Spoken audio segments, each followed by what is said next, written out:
Back in my younger days of playing the cello, one of the pieces that people always asked me to learn how to play, it was the theme from Schindler's List. And it's a I don't know if you've ever heard it, it's a very beautiful piece, very, very beautiful. But I was always a little offended. I'm just like, that's a violin, that's not a cello. But I learned it anyway one day, and it's very beautiful. I also then finally watched the movie. And I don't know if you've ever seen Schindler's List. It is very powerful. It's a very powerful film. There's a reason it got Best Picture. But again, Schindler's List, famously, it's the story of Oskar Schindler. And Oskar Schindler was a German businessman. Okay, he operated a munitions factory. He made ammo. And early on there in World War II, he was a member of the Nazi Party. Right? He made a bunch of money, buckets of money, because he was supplying ammunition to the Nazis. He then, famously, just kind of became sort of a philanderer. He kind of began to waste his money, as you might expect. And he just began to just live kind of life how he wanted to. At one point, though, when he had his factory in Krakow in Poland, he began to discover what the actual plan of the Nazi Party was, what Hitler's objective, what the Nazis' objective was, which was to exterminate all the Jews. In his factory, he had over 2,000 employees, over 1,000 of whom were Jewish. And all of a sudden, he began to have this change of heart. And subtly, but quickly, he began to do what he could to save them. And this is what the movie's all about. Sorry to spoil it. But he began to do whatever he could to save them, to get them to safety. And again, just an incredible story. He ended up saving over 1,200 Jews during the war. To this day, he's recognized as what the Jews call a righteous among the nations. Right? He's one of the people that they hold up as one of their, just a great hero in their history. He's actually buried on Mount Zion in Jerusalem. Like, that's a pretty big honor to get buried on Mount Zion. Anyway, but in the movie, there's a scene at the end of the movie, which is really worth the whole movie. So Oscar's escaping to freedom with his wife, fleeing the country. And they're surrounded by all of these people that Oscar had saved. Literally saved their lives. And they present him with this small gold ring. And inside the ring, in Hebrew, it's written, "He who saves one life saves the world entire." And when he reads this, all of a sudden, Oscar has this big realization, right? He has this big realization of just the value, the dignity, the worth of every single human life. And all of a sudden, he just begins to weep. And they're just like, yeah, man, we get it. It's very emotional. But he says, right, I could have gotten more out. I could have gotten more. And they all start to, as we would do too. We're like, dude, you saved 1,200 of us. You did so much for us. And he goes, but no, I could have gotten more. And they're like, no, dude, you've done so much. Then he looks at his car that he's about to drive off in, and he goes, 10 people. I could have saved 10 people. 10 more could have been saved. He takes off his lapel pin, and he's like, 2 people. This is gold. At least one person. This could have at least saved one more person. One more could have been saved. Right there at the end, even though he had done so much, he began to realize, to recognize he could have done so much more. Okay, so we're doing this series right now. It's Gut Check. It's one of my, it took me a long time to think of this one. Gut Check. It's just this good reflection for us. Again, a reflection each one of us has to make. I don't know all of your life. You do, though. So you need to make this reflection. It's this reflection, though, of the greatest commandment. Or what's called in Hebrew the Shema. Jesus calls it the greatest commandment. Hear, O Israel, the Lord our God is Lord alone. Therefore, you shall love the Lord your God with all your, and look at you were paying attention last week, all your heart, all your soul, all your mind, and all your strength. All your heart, soul, mind, and strength. And that is the greatest commandment. And as we started talking last week, the simple thing is just that. Just to take a little gut check. Do I love God with all of my heart, all of my mind, all of my soul, and all of my strength? Because we were talking about last week, it's very easy for us to say, I love God, and I'm sure you do. We all do, I hope. But the question isn't, do you love God? The question is, when the rubber meets the road, do you love him first and foremost? Do you love him with all your heart, soul, mind, and strength? We're all very good people. We all have very good things we're always doing. Good things that occupy our time. That's great. But the question was, well, do sometimes those other good things supersede God? And all of a sudden, God takes second place to some other good things. And that's the gut check. In the gospel today, Jesus just ramps it up one more notch. One more notch. It's very real, very concrete, a very taboo topic that Jesus brings up today when it comes to our love for God. Because you're never supposed to talk about money. I don't know if you knew that. Never talk about money. Whenever the priest gets up and says the word money, everyone just gets really tight. And they're just like, he better not. Just because all of a sudden we get very uncomfortable. And yet Jesus wasn't afraid to talk about money. Not at all. Just a couple weeks ago, right, Jesus had that very powerful interaction with the rich young man. Rich young man talks all about money. Depending on how you classify verses and teachings, 15 to 20% of all of Jesus' teachings have to do with money and generosity. Almost half of the parables that Jesus gives have to do with stewarding our resources well. Jesus clearly wasn't avoiding the topic. Why? Why was it such a big deal to Jesus? Because even though money can be a great blessing, money can also be a very slippery slope. Very slippery slope spiritually. There's this, the Archbishop of Chicago back in the early 2000s, is Cardinal George. So he's the Archbishop of Chicago, but then he was also made a cardinal by the Pope. Cardinal George, whenever he would meet with all of the big wig Chicago donors, and let me tell you, I've met some of them when I was in seminary up there. They are scary. I don't know how people can have that much money in their life. But he would meet with these donors that had done so much good, right? They'd given money to the church, to the poor. They'd really supported just everything very, very well. But he had this cheeky little line that he'd use with them. And he said it in jest, and they all knew it was coming. But he said it because it also rings true. He would tell them this, thank you so much for all that you do, blah, blah, blah, blah. Thank you. The poor need you in order to help them stay out of poverty. But you need the poor to help you stay out of hell. It's just like, oh, gosh. But what was his point? And he said it in jest, and they all chuckled too. Right? But what his point was, money could be a very slippery slope. It can be a very slippery slope. It can turn us into real misers. It can turn us into real greedy people that are only focused on money.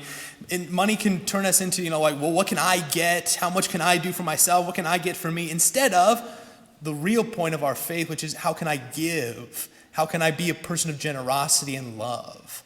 Right? That's the slippery slope, and that's why Jesus brings it up so much. Okay, so this is one of the things that Jesus is getting at in the gospel today. Jesus, he's not impressed with how much money rich people can give. He's just not impressed with it, even though they've done good things, and he doesn't deny that. What Jesus is saying is, but they just give from their surplus wealth. Like, they don't miss it anyway. Like, it's just like, great, you throw your money around like it's nobody's business, but it doesn't really matter. It's just kind of a game when you get that rich.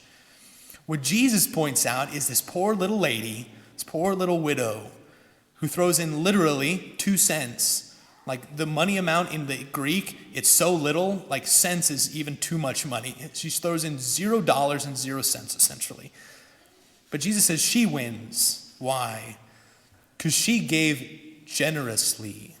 From her poverty, from her own livelihood, she gave what she probably couldn't even afford. She gave generously.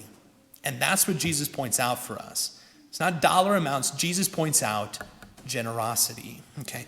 But here's the gut check then. Again, we all say we love God. We all say it. But then the question is, but does our love for God concretely extend even into our finances? Right? Love isn't a feeling, we know that. Love is an action. You can't just tell your spouse you love them and then never talk to them again in your life.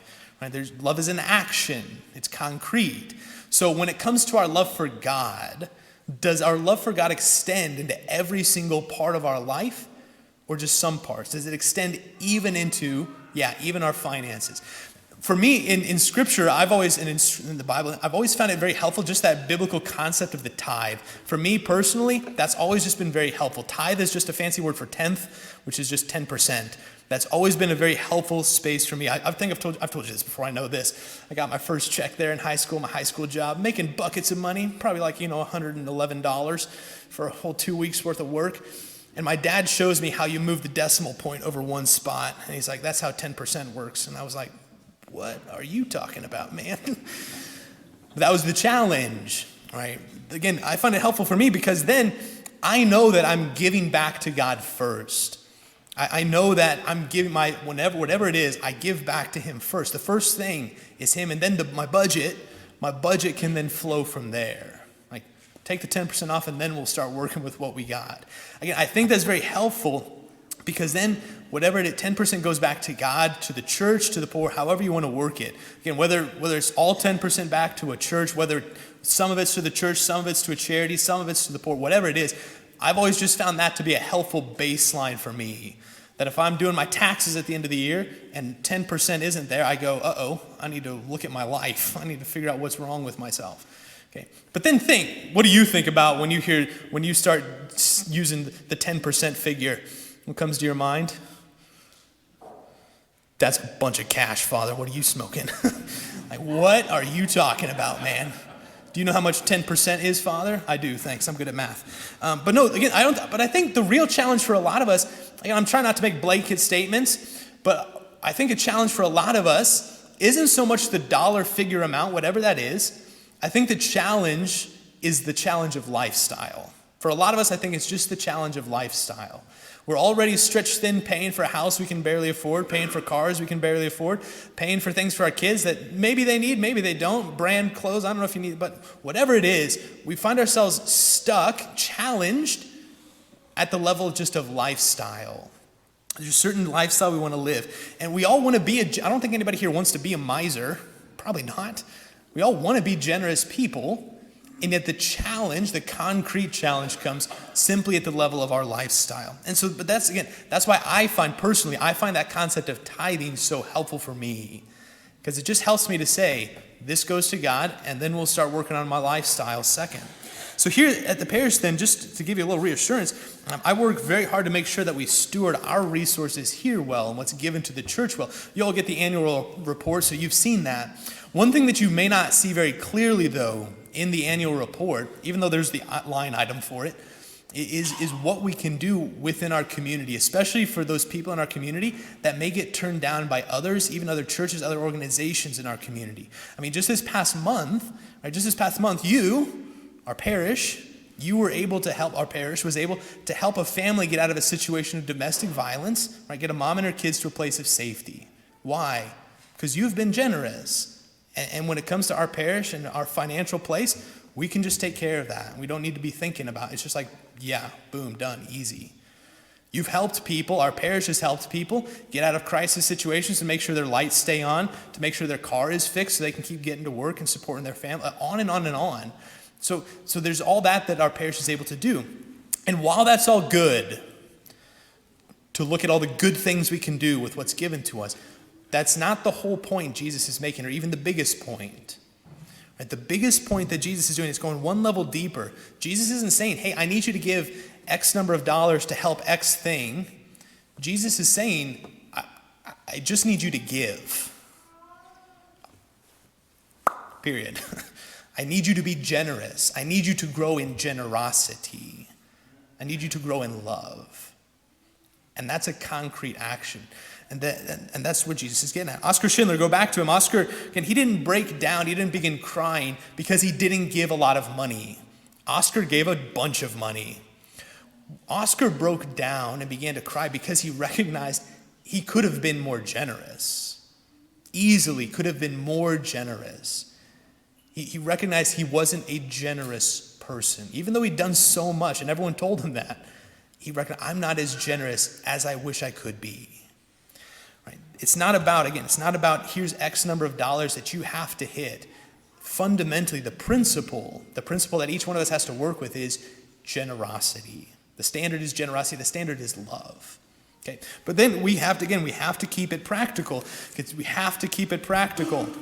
Again, for the first practical way that I'd suggest to do this is actually just when it comes to supporting the parish in tithing. For many of you, you already regularly and really support the parish. And on behalf of the parish, and again, many people within our community, thank you for that. If you don't really and regularly support the parish, I would encourage you to begin to do so. One, because it's your parish, so hopefully you can support that. But then also, we already do this. But we place other things before God. There's this new phenomenon going on where, I don't know if you knew this, you have to pay monthly for everything now. I even found out, anybody have a Ring doorbell? I thought you just bought a Ring doorbell and you moved on with your life. Apparently that's not true. You got to pay for a monthly subscription for that thing. I was like, what? Okay, it's a scam. Got to pay $16 a month for Netflix, $18 a month for Hulu, $18 a month for Disney Plus. What else you pay for? Amazon Prime's $15 a month. Just go on down the list. There's all these things we pay for. Car payments, got to pay for our car each month, insurance. And those are, again, it's not like those are sinful things or bad things.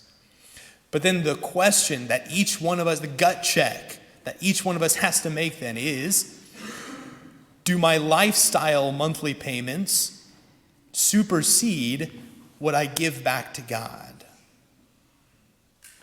That's just the gut check that personally each one of us has to make. Another, again, last concrete way is just the diocesan capital campaign going on right now. If you're a registered member of our parish, you probably got a packet within the past couple of weeks. I'll speak for myself first. Ready for this one? I'm going to chuck myself under the bus again.